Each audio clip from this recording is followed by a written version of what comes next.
Olunaku olwaleero lwawezezza emyaka gye 64 omukulu ono. Dr. Kizza Besigye amanyiddwa nnyo mu byobufuzi by'eggwanga Uganda era azzenga avuganya emirundi egy'enjawulo ku bukulembeze bw'eggwanga lino erya Uganda naye ng'ate munnange tafunanga mukisa guwangula n'alangirirwa n'abeera ate ng'akulembera eggwanga lya Uganda abeere ng'alitwala mu maaso. N'ebintu bingi nnyo n'ebyafaayo bya Uganda ebimujjukirwako ono Dr. Kizza Besigye.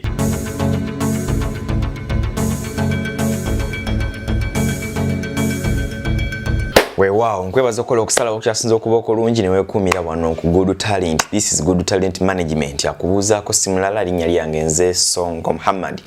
Ntuddewo okulaba ate nga nkuweereza biki ebigenda mu maaso mu ggwanga Uganda n'okwetoloola eggwanga Uganda. Kola ekintu kimu muganda wange munywanyi wange subscribe nga wano ku Good Talent Management. Obeere nga weekuuma nga omanyi ofuna updates zonna buli kimu ekigenda mu maaso mu celebrity news. Obeera nga ogenda mu maaso ng'omanya biki bifa mu politics ebyobufuzi ekitambula kyekigenda maaso solobera ngo tukonako nkozesa enamba eyolabawo wansi nawe n'otuwa kiki ekiri mu kitundu kyo. Erinnya lyange nnyongera okubeera nga nkuyanjulira nze Sonko Muhammad. So nyagala mbeere nga mbabaako ku biki ebiriwo ebitambula ebigenda maaso mawulire ki agaliwo. Yes. Olunaku olwaleero nyagala ate mbeere nga mbatuusaako emboozi ya munnabyabufuzi Nakinkumu na FDC retired Colonel Dr. Kizza Warren Smith Kifeefe. Ng'olunaku olwaleero mazaalibwa ge. Dr. Kizza Besigye ono olunaku olwaleero nyagala mbeere nga mbategeeza nti mazaalibwa ge era mubeere nga namwe munneegattako tumwagalize amazaalibwa amalungi. Omukulu ono yazaalibwa ng'ennaku z'omwezi 22 omwezi ogwa April gwe gwokuna olunaku olwaleero omwaka ogwa 1956. Dr. Kizza Besigye yabeera nga azaalibwa.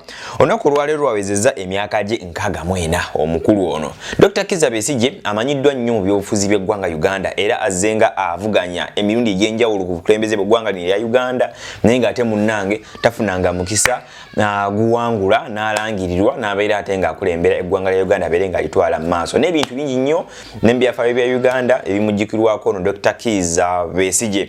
Dr. Kizza Besigye ebimu ku bitonotono binyinza okubeera nga nkoonako gyali mukulu asula wano e Kasangati munnakibiina wa kya FDC era ono yabeerako ssentebe waakyo okumala ebbanga eriwerako era ekibiina kino ekya FDC ekirina kala eya bbulu yakikwatiranko bendera emirundi egiwedde ddala 3 ng'ajja n'avuganya ku pulezidenti bw'eggwanga lino erya Uganda ng'avuganya ng'abaagala okubeera nga bamamulako gavumenti ya pulezidenti Yoweri Kaguta Museveni ate gavumenti ya Kizza Besigye ebeere ng'ejja ng'ekwata mu bintu wano bibeere nga bigenda mu maaso wano mu ggwanga erya Uganda. Nate munnange tekyasoboka nga bwe nkutegeezezzaako nti teyawangula kalulu n'alangirirwa.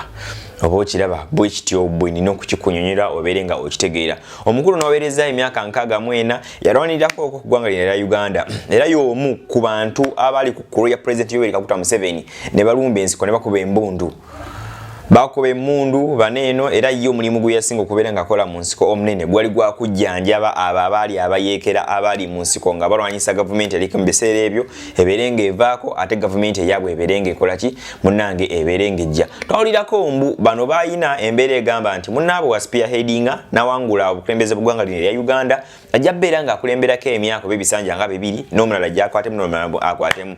Naye bagenda okulaba ate ng'omukulu ebisanja biggwako ng'agamba kintu kyandika butandisi kubeera nga kikola ki nga kimpoomera so bone watafuna chance ekulembera ku ggwanga lino erya Uganda era we wava emberebezi. Besigye bwe yavaayo ajja atandika okubeera ng'avuganya ku bukulembeze bw'eggwanga lino erya Uganda nga bw'omanyi nti oluusi bw'ojja n'oyingira mu by'obufuzi n'oyagala ovuganya oyo aliko emisango egy'enjawulo kyandika okubeera nga gikuggulwako bakumalako emirembe n'ebirala bingi. Ono yagendanga akwatibwa era nga ggalirwa emirundi egy'enjawulo nga bamuvunaana nti lwaki avaayo n'avuganya gavumenti eno eriko. Kinajjukirwa nti omukulu Besigye ono yakwatibwako round about ye Busega.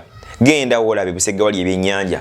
Waliwo kuba eridde Masaka, waliwo Mityana Road, eridde Kampala nga liyita Nateete n'eridda ku Northern Bypass. Awo Besigye mu mwaka gwa 2026 yakwatibwako naggalirwa era naggulwako emisango egimu egy'okugamba nti yakabasanya omukyala. Besigye ono n'agenda nawe n'ennemba n'emisango gino mu kooti paka ate bwe yavaayo paka omulundi ogusembyeyo guno lwatazze kubeera ng'avuganya pulezidenti Yoweri Kaguta Museveni. Besigye ono era yayagalwa nnyo abantu mu biseera ebyo bwe yava n'atandika okukobera nga ayogera ku nsonga ezo ezisinga okulumira ddala omuntu wa wansi era ng'agamba nti ayagala President Museveni abeere ngadde ebbali yakwateko mu kintu nga bajja n'engombe egamba nti twagala okununula eggwanga lino erya Uganda. So ebintu ne bigaana era omulundi ogwedde akalulu ke twakavaamu akakubiddwa ennaku z'omwezi 14 omwezi ogwa January omwaka 2021 Besigye teyabadde mu kazannyo ate awo wabaddewo Kyagulanyi Robert Ssentamu muzukulu wa Kayiira ye yabadde mu lwokaano luno naye nga bonna bagamba nti babadde mabegawe naye nga ye Besigye avira ddala mu kibiina ekya FDC era kyeyaliko ng'akikulembera nga mu kiseera kino ekibiina kya FDC kyabadde ne Patrick Oboy Amuriat Power ye yabadde akikwatidde ebendera okulaba nga avuganya kwa president bw'eggwanga lino erya Uganda. So bemu ku bitonotono byenyiza okubeera nga akunyonnyolako ku Dr. Kizza Besigye Warren Smith Kifeefe omukulu ono ng'olunaku olwaleero mazaalibwa ge negattaako twagalize Dr. Kizza Besigye amazaalibwa amalungi ag'essanyu nga bezezza emyaka 64. So embeera bwetyo bweri ennaku zino asirikiriddemuko takyali nnyo byabufuzi tumanyi ki ekiriwo ekibala ekiddako oba bamanyi okumitinga muko ne Kyagulanyi oba ne banna abalala naye ennaku zino kyenyiza okugamba nti Kizza Besigye na takyali nnyo mu mawulire ali mu mawulire yo yebadde yakamala okuvuganya President Yoweri Museveni muzukulu wa Kayiira Robert Kyagulanyi Ssentamu naye ate ngetuvudde wa Kizza Besigye waliwo ne maama w'omukama w'Ettoro Her Royal Highness Best K Migisha ono naye olunaku olwaleero mazaalibwa ge era twongera okugamba nti amazaalibwa amalungi eri mukyala K Migisha nga yazaala kabaka w'Ettoro nga yazaala agoyinza okuyita omukama w'Ettoro. So naye olunaku olwaleero naye mazaalibwa ge era naye tumwagaliza amazaalibwa amalungi ennyo nnyini ddala ndoza tonakyo manja nennyongera okujjukiza nti gy'oliko gye bayita Good Talent Management YouTube channel subscribinga kubaka ebinyuma bingi nnyo kubaka amawulire agayigiriza kubaka ebintu bingi nnyo nyine ddala muganda wange ate tweyama nti tugenda kubanga tukuweereza ebintu bingi nnyo. So subscribinga oleme kubeeranga osubwa nze muzzukulu wa Kisolo Sonko Muhammad beera bulungi weeraba.